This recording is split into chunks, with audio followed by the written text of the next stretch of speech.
సంకల్పాలు స్వప్నంలో కూడా పవిత్రత ఉందా? సంకల్పంలో కూడా స్వప్నంలో కూడా ఒకవేళ అపవిత్రత నీడ ఉన్నట్లయితే దాన్ని ఏమంటారు? ఒకటే ధర్మమా?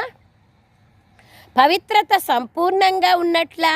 కనుక చెక్ చేసుకోండి. ఎందుకు చెక్ చేసుకోవడము?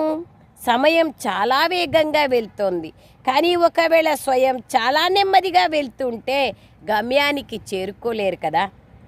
కనుక పదే పదే చెక్ చేసుకోండి. ఒక్క రాజ్యం ఉందా? ఒక్క ధర్మం ఉందా? లా అండ్ ఆర్డర్ ఉన్నాయా?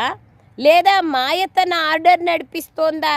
పరమాత్మ పిల్లలు శ్రీమతం యొక్క లా అండ్ ఆర్డర్ పైన నడిచేవారు, మాయ యొక్క లా అండ్ ఆర్డర్ పైన కాదు. కనుక చెక్ చేసుకోండి.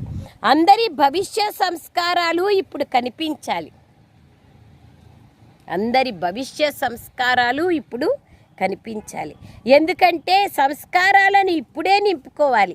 అక్కడ నింపుకోవడం కాదు, ఇక్కడే నింపుకోవాలి. సుఖం ఉందా? శాంతి ఉందా? సంపన్నులుగా ఉన్నారా? సుఖం ఇప్పుడు సాధనాల ఆధారం పైన లేదు కదా. అతీంద్రియ సుఖం ఉందా?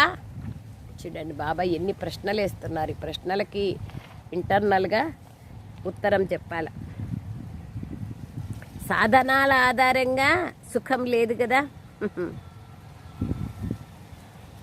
సంపన్నులుగా ఉన్నారా?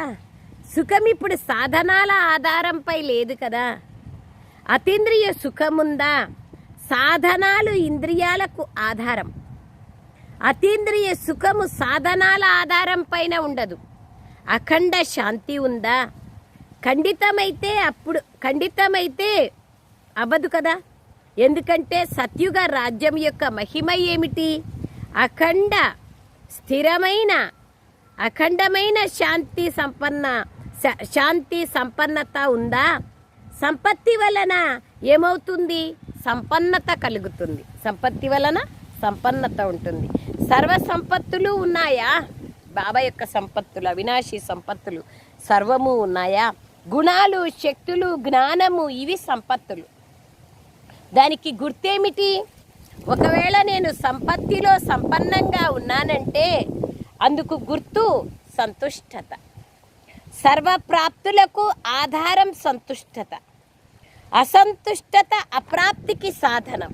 కనుక చెక్ చేసుకోండి. ఒక్క విశేషత కూడా లోపంగా ఉండకూడదు. మరి ఇంతగా చెక్ చేసుకుంటున్నారా?